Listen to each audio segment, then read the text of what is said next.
वो भी बुरी तरह से जले हुए थे। ये क्या हुआ? तुम्हारे हाथ कैसे जल गए हैं? रुद्रम ने पंखुड़ी के हाथों को देखते हुए पूछा। पंखुड़ी ने अपने हाथ रुद्रम के हाथों से खींचकर अपने पीछे छुपते हुए ना में गर्दन हिला दी। पंखुड़ी की आंखों से बस आंसू गिर रहे थे। रुद्रम को उसकी हालत देख बहुत ज्यादा बुरा लग रहा था। वो लड़की कितने दर्द में थी, पर किसी को अपना दर्द कह नहीं सकती थी। उस पल में जैसे रुद्रम को भी उसका दर्द महसूस हो रहा था, जिस वजह से उसकी आंख से भी एक आंसू गिर गया। चलो मेरे साथ, मैं दवाई लगा देता हूँ तुम्हें, रुद्रम ने पंखुड़ी के कंधे पर हाथ रखते हुए कहा। पंखुड़ी ने फिर से ना में गर्दन हिला दी और इशारे में बोली, मुझे किचन में काम है। ऐसे दर्द लेकर काम कैसे करोगी तुम? छोड़ो ये सब, कोई और देख लेगा, चलो मेरे साथ। रुद्रम ने पंखुड़ी के कंधे से ही उसे पकड़ हल्का खींचते हुए कहा। पंखुड़ी फिर से ना में गर्दन हिलाकर पीछे हट गई। रुद्रम ने फिर एक गहरी सांस छोड़ी और बिना कुछ पूछे या बोले सीधा उसे अपनी बाहों में उठा लिया। पंखुड़ी की आंखें तो उल्लू जितनी बड़ी हो गई थीं। उसने इशारे में ही रुद्रम से कहा, मुझे नीचे उतार दीजिए, कोई देख लेगा। तो देखने दो, जब मैंने तुम्हें साथ चलने को कहा तो तुम नहीं चली, इसलिए तुम्हें उठाकर ही लेकर जाऊंगा अब, जिद्दी चिड़िया कहीं की। रुद्रम ने पंखुड़ी को देखते हुए कहा और उसे लिए किचन से बाहर निकल गया। वो पंखुड़ी को लेकर सीधा अपने कमरे में आ गया और उसे बेड पर बिठा दिया। यहाँ बैठो चुपचाप, मैं दवाई ला रहा हूँ, रुद्रम ने पंखुड़ी को बेड पर बिठाते हुए कहा और अलमारी की तरफ मुड़ गया। पंखुड़ी को अजीब लग रहा था, पर वो बार बार रुद्रम की बात टाल भी नहीं सकती थी। आखिर था तो वो उसका मालिक ही। पंखुड़ी फिर कमरे में नजर दौड़ाने लगी। दीवारों पर रुद्रम की तस्वीरें लगी हुई थीं। किसी में वो परिवार के साथ था, किसी में दोस्तों के, किसी में गिटार बजा रहा था। ज्यादातर तस्वीरों में तो वो साक्षी को ही परेशान कर रहा था। दोनों सगे ना होकर एक दूजे को सगे से ज्यादा प्यारे थे। साक्षी अक्ष से ज्यादा रुद्रम के क्लोज थी।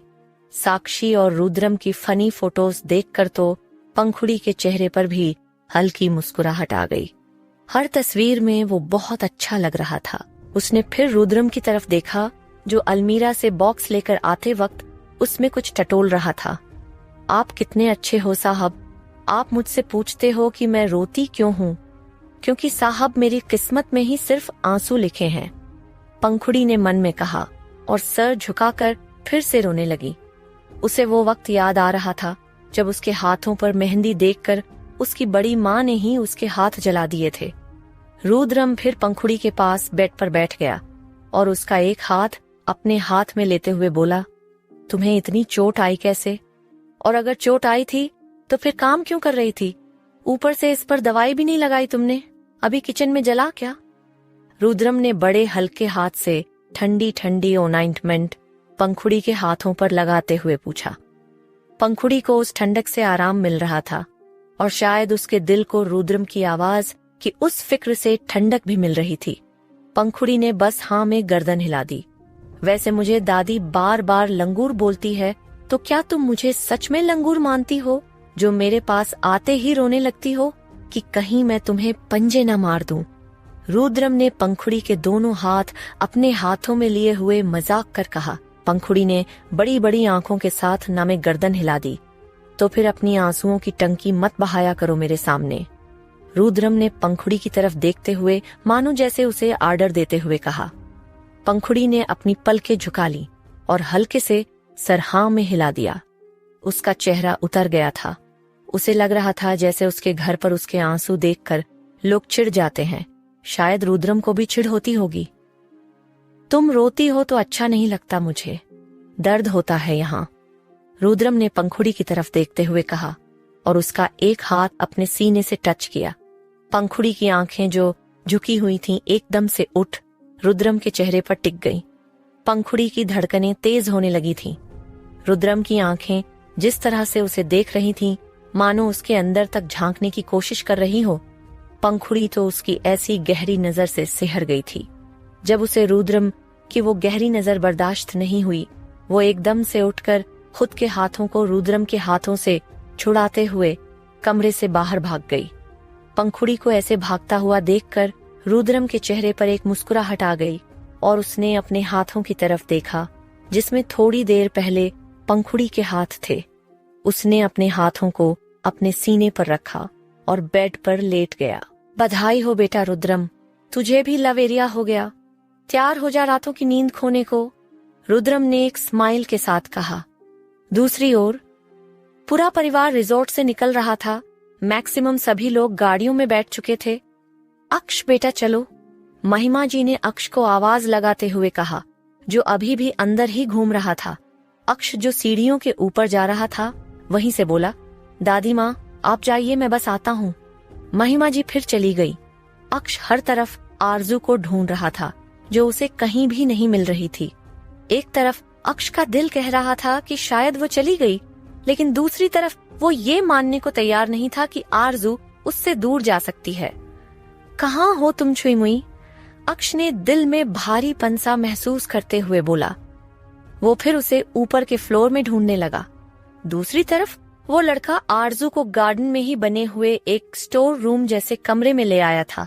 वहां पर कुछ गार्डनिंग का सामान था और कुछ रिजॉर्ट का पुराना सामान रखा हुआ था। देखो मुझे जाने दो वरना बहुत बुरा होगा, आरजू ने रोते हुए उस लड़के की तरफ देखते हुए कहा, जो अपना कोट निकाल अपनी शर्ट निकाल रहा था।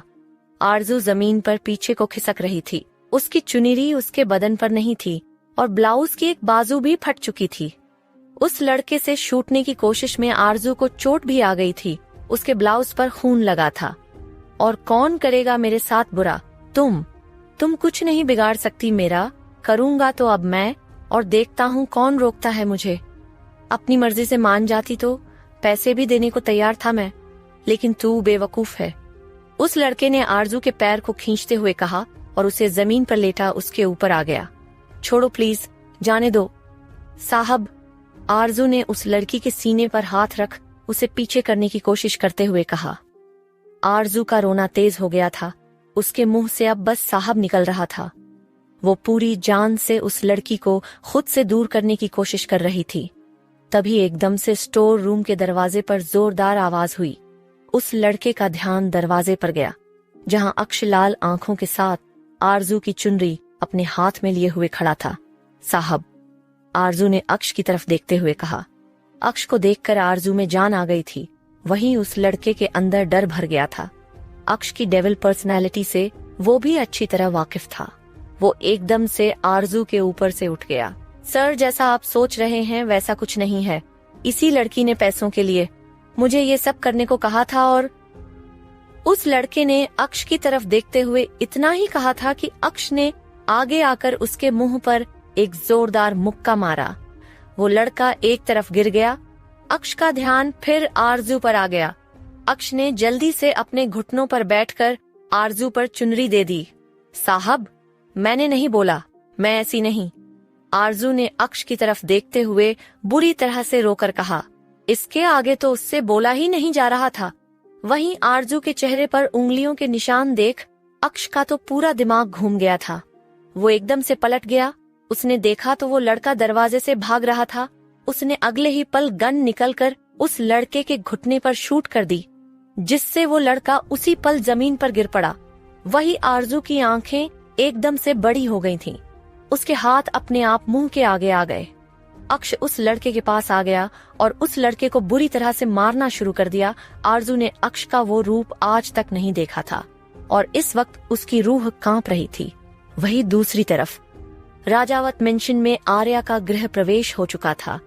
वो लोग इस वक्त अंगूठी ढूंढने की रस्म कर रहे थे और हर बार आर्या बिना किसी मेहनत के जीत रही थी। क्यों बेइज्जती करवा रहे हो नेताजी, एक बार तो जीत जाओ, शौर्य ने सर्वस्व को देखते हुए कहा। तुझे हारने का डर है तो अपनी भाभी की पार्टी में चला जा, क्योंकि ये नेता तो इनके आगे अपना सब कुछ ही हार चुका है। वैसे भी मेरी होम मिनिस्टर के आगे मुझ जैसे आम नेता की क्या मजाल, सर्वस्व ने आर्या की तरफ देखते हुए कहा। आर्या उसकी बात सुनकर एकदम से लाल पड़ गई थी। ओए होए, बाकी घर वालों ने उन्हें छेड़ते हुए आवाज की। घर वालों के रिएक्शन से तो आर्या बेचारी बिल्कुल ही शर्म में पानी पानी हो गई थी। उसने ये शादी चाहे ही बड़े भारी दिल से की हो, लेकिन जैसे जैसे वक्त बीत रहा था उसका दिल खुद ही ये शादी अपनाने को कर रहा था, क्योंकि राजावत परिवार उसे बेहद प्यार से एकदम फूल की तरह रख रहा था। दादी माँ ने भी उसे कह दिया था कि अब वही इस घर की बहू थी। चांदनी इस वक्त अपने बेटे और बहू को देख रही थी। उसके दिल में आज बहुत ज्यादा खुशी थी, पर दिल के एक कोने में एक कांटा सा चुभ रहा था, जिसकी दर्द उसकी आंखों से आंसू बनकर बह गई।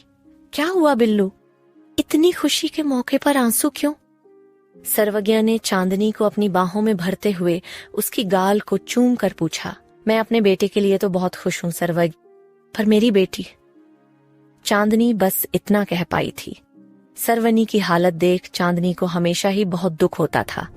चांदनी एक माँ थी, उसके भी अपनी गुड़िया की शादी के बहुत से सपने थे, लेकिन सर्वनी की हालत ऐसी थी कि वो 6 साल के बच्चे जैसी मासूम थी, बिल्कुल वैसी जैसी एक वक्त चांदनी खाई से गिर हो गई थी। चांदनी तो ठीक हो गई, लेकिन सर्वनी बाय बर्थ वैसी थी, और डॉक्टर ने कहा था कि शायद वो कभी ठीक नहीं होगी। जो बात चांदनी के मन में डर पैदा करती थी कि क्या उसकी बेटी हमेशा अकेली रहेगी, क्या उसकी जिंदगी में कभी प्यार नहीं आएगा, उसे अभी तो सर्वनी की फिक्र नहीं थी। वो उस वक्त की फिक्र करती थी जब वो भी इस दुनिया से चली जाएगी तो उसकी बेटी का ख्याल कौन रखेगा। बेशक उसे अपने बेटों पर भरोसा था, लेकिन एक इंसान का साथ उसके जीवन साथी से अच्छा कोई नहीं दे सकता। तुम फिक्र मत करो बिल्लू, भगवान ने मेरे जैसा कोई दूसरा सर्वज्ञ जरूर बनाया होगा जो हमारी छोटू बेबी को प्यार करेगा जैसे मैंने तुम्हें किया था। प्यार हालातों का मोहताज नहीं होता बिल्लू, और ये बात हम दोनों से बेहतर कौन जान सकता है। उसमें समझ की जरूरत नहीं होती, क्योंकि जब कोई प्यार में पड़ता है तो समझदार इंसान भी अपनी सुध बुद्ध खो देता है। तुम ही तो कहती हो हर किसी के लिए भगवान ने कोई ना कोई बनाया ही है, तो हमारी छोटू बेबी के लिए भी जरूर ही कोई बनाया होगा। सर्वज्ञ ने चांदनी को समझाते हुए कहा, और बड़े प्यार से उसकी गाल पर बार बार किस करते हुए उसका मूड ठीक करने लगा। सॉरी फॉर डिस्टर्बेंस, लेकिन तोता मैना जी, आप लोग चोंच बाद में लड़ा लेना, पहले अपने बेटे की शादी की रस्में पूरी कर लो। रुद्र ने सर्वज्ञ और चांदनी को छेड़ते हुए कहा। वहीं चांदनी एकदम से शर्मा गई। उसने जल्दी से सर्वज्ञ के हाथों को अपनी कमर से हटा दिया और उसके ही पीछे छुप गई। सारा परिवार उन दोनों को देखकर हंसने लगा। अरे बिल्लू दीदी तो शर्मा गई, माही ने चांदनी को छेड़ते हुए कहा। अरे कोई बात नहीं दीदी, हम समझ सकते हैं, अपनी शादी याद आ गई होगी आपको। लक्ष्मी ने भी हंसते हुए कहा। मेरी बिल्लू को परेशान मत करो यार, तुम लोग बोलकर गायब हो जाते हो, बाद में ये मुझसे रूठ जाती है। सर्वज्ञ ने पीछे चांदनी की तरफ मुड़ उसे अपने सीने में छुपा लिया। सर्वज्ञ की बात सुन चांदनी ने उसके सीने से लगे हुए ही उसके सीने पर हल्के से मारते हुए कहा, चुप करो आप। उसे परिवार की खुशी और प्यार देखकर आर्या भी खुश थी। आज उसे एहसास हो रहा था कि असल में परिवार क्या होता है। अक्ष का वो खतरनाक रूप देखकर क्या आरजू चली जाएगी उससे दूर। अक्ष अभी भी उस लड़के को बेहद बेरहमी से मार रहा था। उसकी मार की वजह से वो लड़का अधमरा जमीन पर पड़ा हुआ था, लेकिन अक्ष अभी भी रुक नहीं रहा था। तेरी हिम्मत कैसे हुई उसे हाथ लगाने की? अक्ष ने गुस्से से लगभग चिल्लाते हुए कहा। वहीं आरजू अक्ष का वो चेहरा देखकर बेहद घबरा गई थी। वो लड़का खून से सना हुआ जमीन पर पड़ा हुआ था। आरजू डरते हुए जमीन से खड़ी हुई और अक्ष के पास आ गई। उसने अक्ष के कंधे पर अपना कांपता हुआ हाथ रखते हुए घबराई आवाज में कहा, छोड़ दीजिए साहब, ये सच में मर जाएगा। मैं इसे सच में ही मार डालूंगा। तुम्हें क्या लगता है कोई तुम्हें दर्द देगा तो मैं उसे जीने दूंगा? अक्ष ने और गुस्से से उस लड़के के चेहरे पर मुक्के बरसा दिए। साहब रुक जाइए, आरजू ने अक्ष को देखते हुए रो रो कर कहा। आरजू काफी डरी हुई थी। आज तो सच में जैसे अक्ष उस लड़के को जान से मार देने वाला था।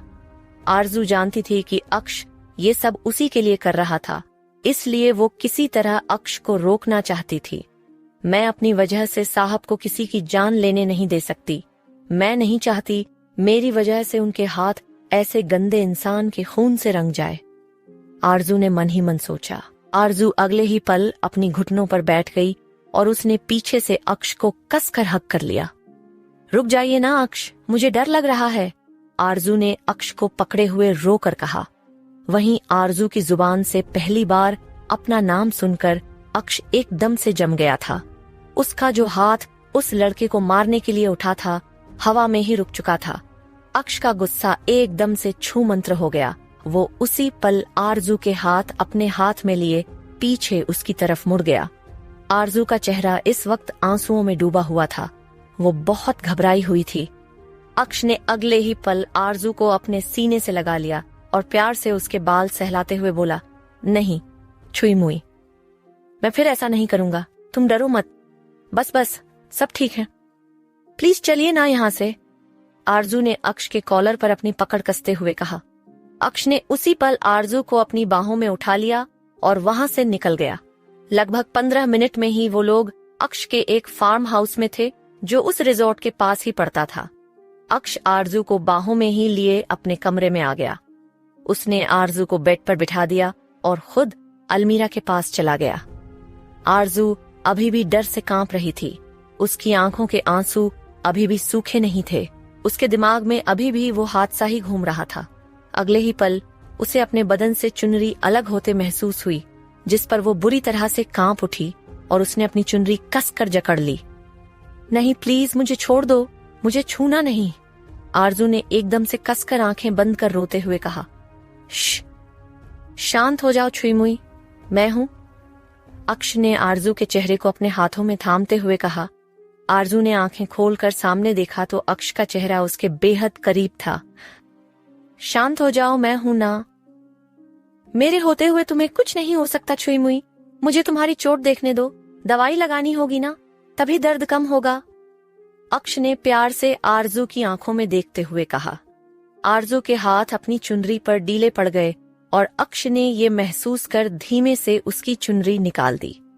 आरजू आंखों में आंसू भरे अक्ष को देख रही थी।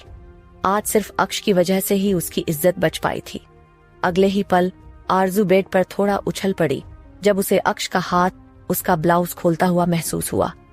साहब आप ये, आरजू ने डर भरी आंखों से अक्ष की तरफ देखते हुए इतना ही कहा था कि अक्षय ने उसके माथे से माथा लगाते हुए उसे शांत करके कहा, शांत हो जाओ आरजू, ज्यादा मत सोचो, तुम्हें चोट आई है, तुम जानती हो मुझे देखना ही होगा। आरजू ने अगले ही पल उसे हल्का सा पीछे धक्का देते हुए अपने हाथ सीने के आगे फोल्ड कर लिए और नामे सर हिला बोली, मैं खुद कर लूंगी, आप जाओ।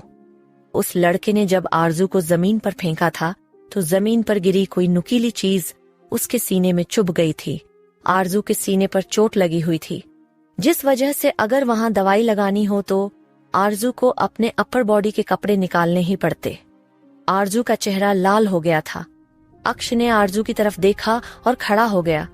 आरजू ने राहत की सांस ली। उसे लगा शायद अक्ष चला जाएगा, लेकिन अक्ष ने तो उल्टा अपना कुर्ता भी निकालकर साइड फेंक दिया। आरजू की गालें अक्ष की बॉडी देख गुलाबी से बिल्कुल लाल टमाटर हो गई। उसने अपनी आंखें बंद कर ली थीं। आरजू की धड़क तेज हो रही थी। साहब आप ये क्या कर रहे हैं? आरजू ने घबराई हुई आवाज में कहा। तुम्हें कंफर्टेबल करने की कोशिश कर रहा हूँ, अब तो तुमने भी मुझे देख लिया ना।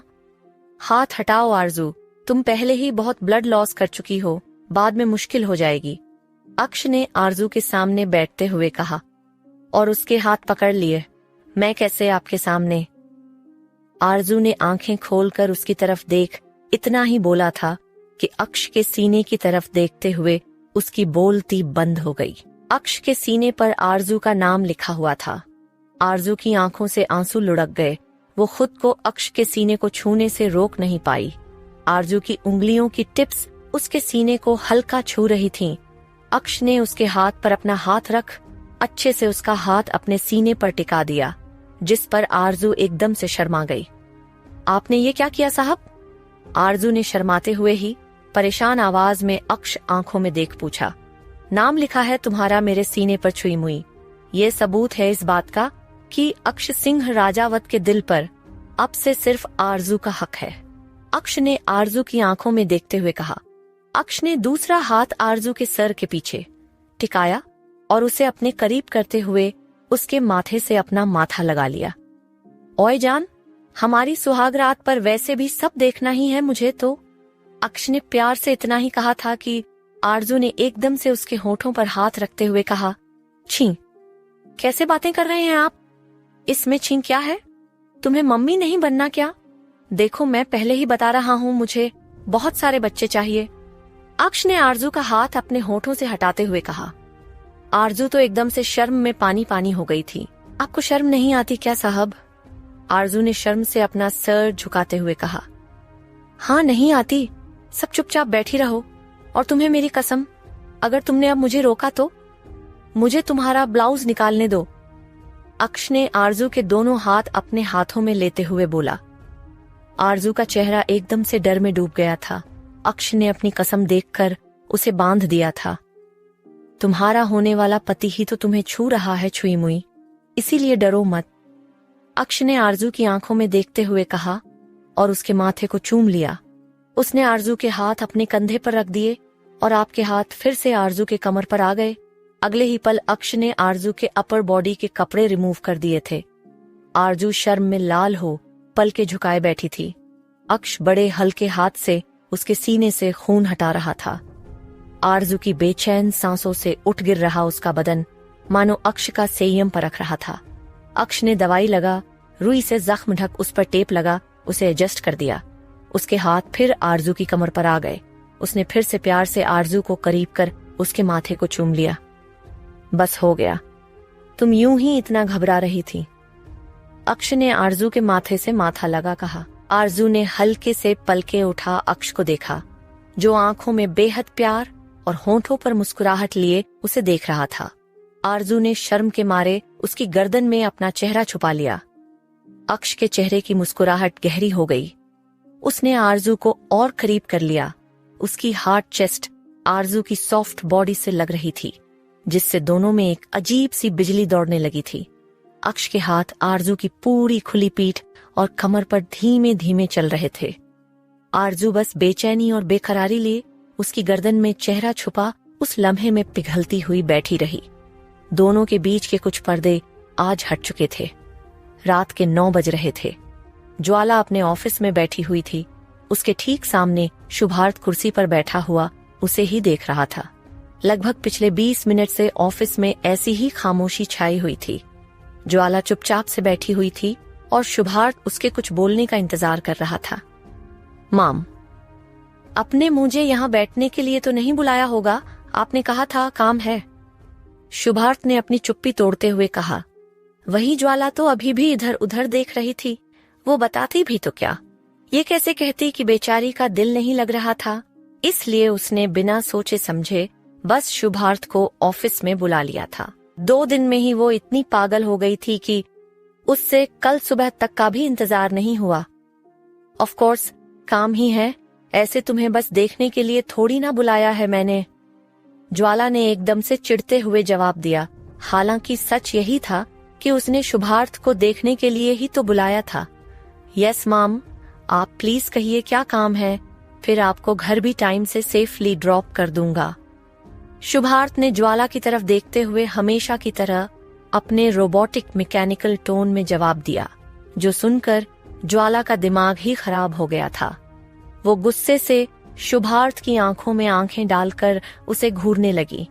वही शुभार्थ हमेशा की तरह एक्सप्रेशनलेस बस उसे देख रहा था। सच में पत्थर है ये इंसान, दिल नहीं है इस झुंबी के पास।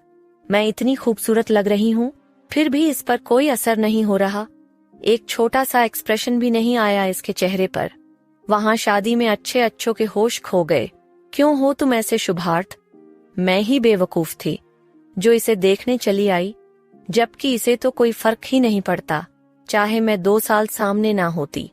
इसे बस काम से मतलब है, 2 मिनट बैठ नहीं सकता क्या? इसे तो मुझे घर छोड़ने की पड़ी है, ऐसा फील हो रहा।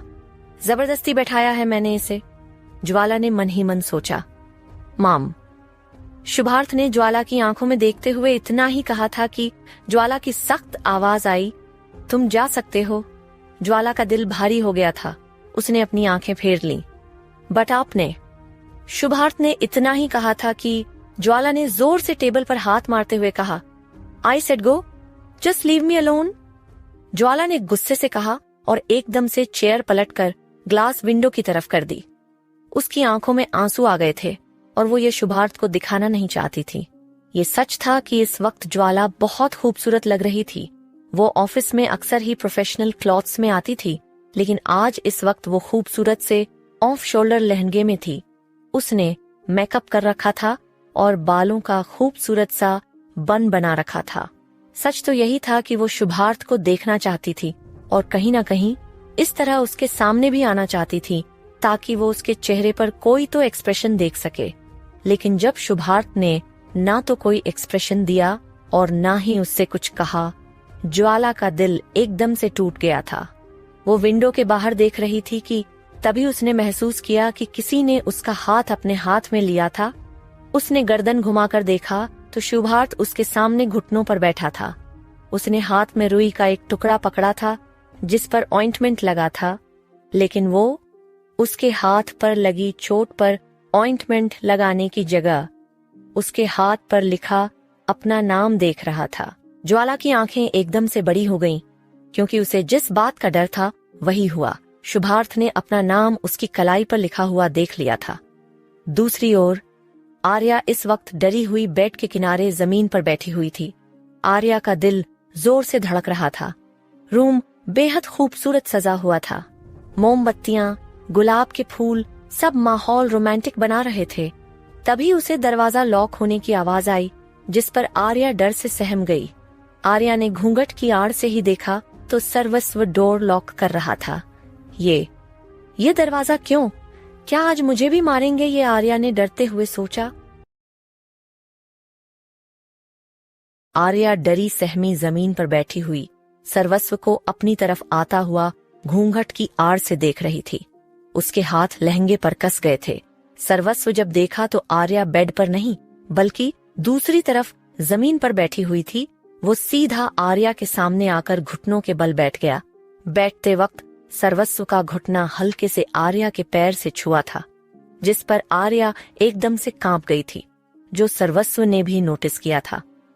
तुम नीचे क्यों बैठी हो?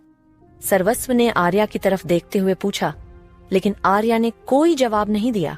सर्वस्व को आर्या की बॉडी में हल्की कंपन महसूस हो रही थी। उसके हाथ जिस तरह से अपने लहंगे पर कसे हुए थे, सर्वस्व समझ गया था कि वो काफी ज्यादा घबराई हुई थी। मैं जानता हूँ जो कुछ भी हुआ उसमें तुम्हारी कोई गलती नहीं थी, इसलिए तुम्हें डरने की जरूरत नहीं है। तुमने तो आज हम दोनों परिवारों की इज्जत रख ली। अगर तुम मंडप में नहीं आती तो थैंक यू आर्या, सर्वस्व ने प्यार से आर्या को देखते हुए कहा। जैसा उसने सोचा था, आर्या सच में थोड़ी शांत हो गई थी। उसके हाथ अपने लहंगे पर ढीले पड़ गए। आप गुस्सा नहीं हो मुझसे? आर्या ने धीमे से पूछा। आर्या को इसी बात का डर था कि शायद सर्वस्व उससे गुस्सा होगा। बिल्कुल नहीं, सर्वस्व ने एक मुस्कुराहट के साथ जवाब दिया। अगले ही पल आर्या को अपने चेहरे से घूंघट उठता हुआ महसूस हुआ। उसने अपनी पलकें झुका ली। सर्वस्व ने जब आर्या का चेहरा देखा तो उसकी सांसें गले में ही कहीं अटक गई थीं। सर्वस्व की धड़कनें बेकाबू हो गईं। जिस चेहरे की सादगी ने उसका दिल चुरा लिया था, आज वही चेहरा उसके इतने पास था।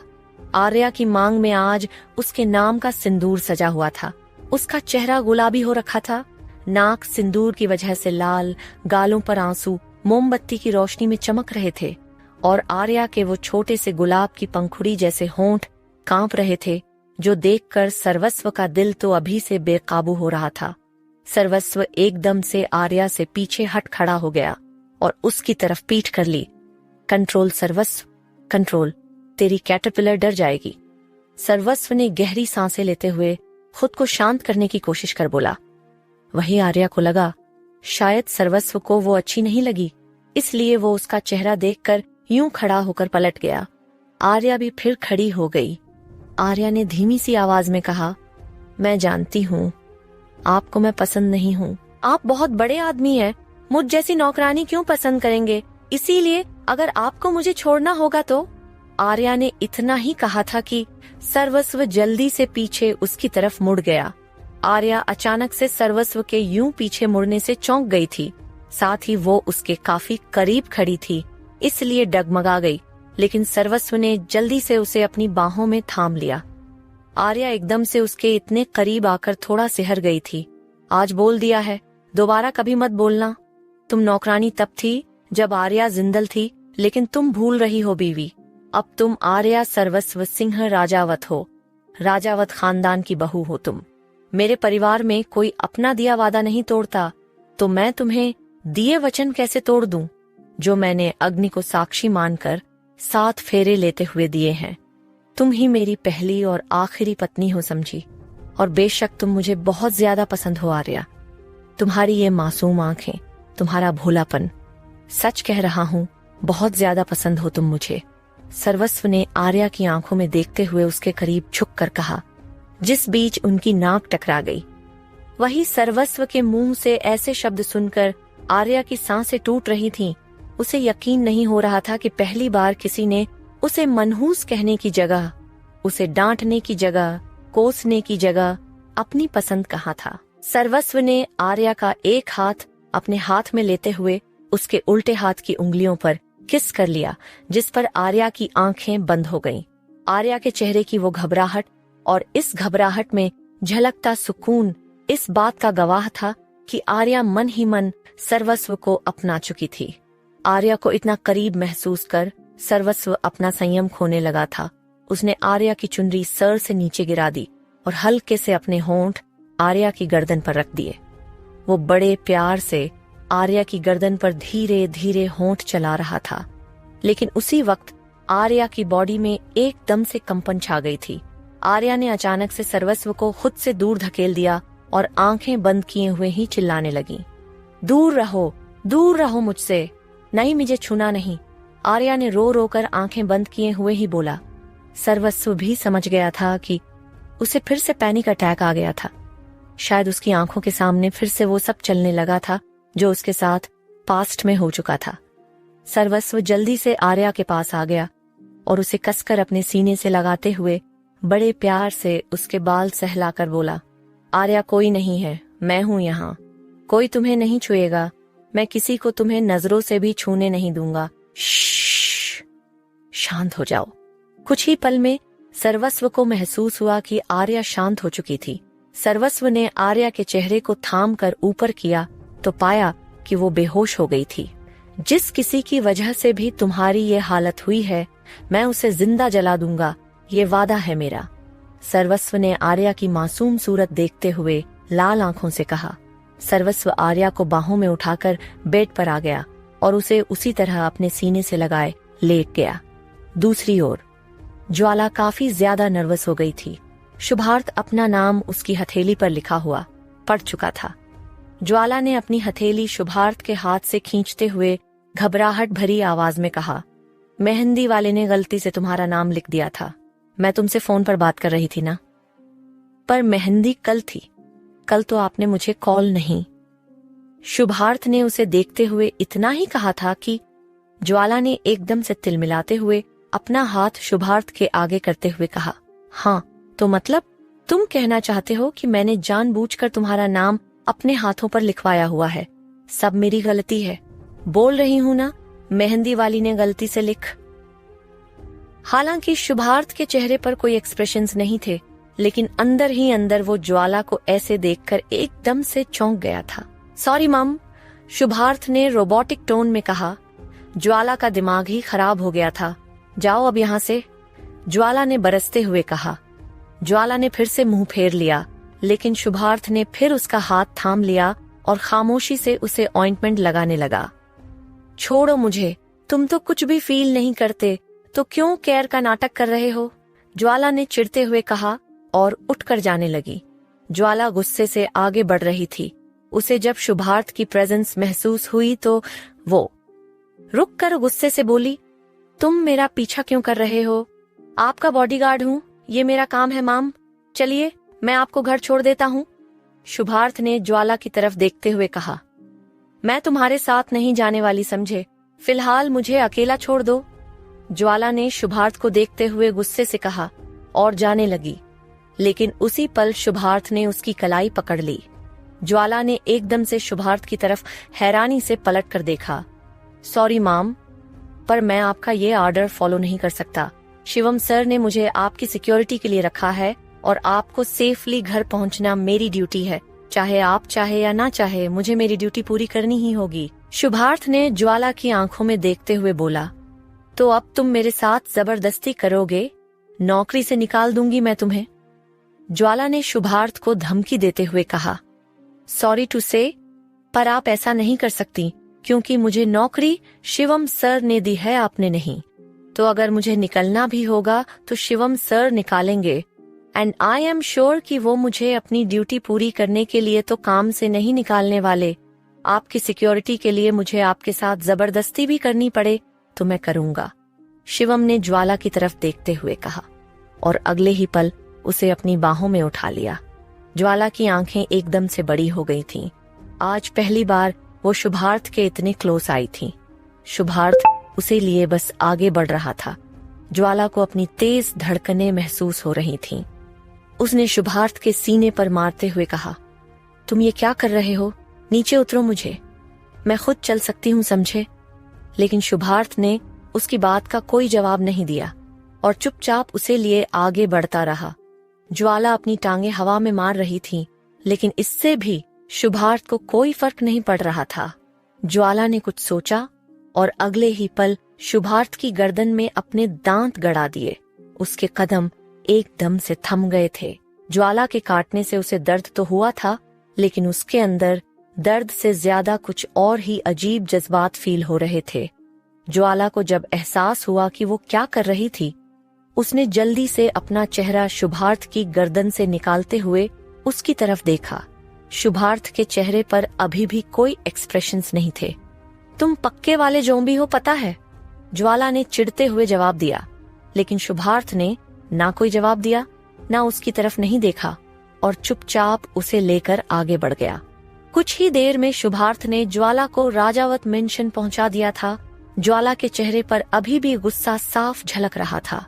वो बिना कुछ कहे गाड़ी से नीचे उतर गई और गुस्से में इतनी जोर से गाड़ी का दरवाजा मारा जैसे ट्रक का दरवाजा बंद कर रही हो, और बिना पलटे अंदर चली गई। शुभार्थ भी उसे छोड़कर अपने फ्लैट की तरफ चला गया। शुभार्थ के फ्लैट में वो कपड़े बदलकर इस वक्त मिरर के सामने खड़ा ज्वाला के दांतों के निशान को अपनी गर्दन पर देख रहा था। आपके गुस्से पर तो और भी प्यार आता है मुझे मैम, उसने अपने गर्दन पर ज्वाला के दांतों के निशाने पर हाथ चलाते हुए एक छोटी सी मुस्कुराहट के साथ कहा।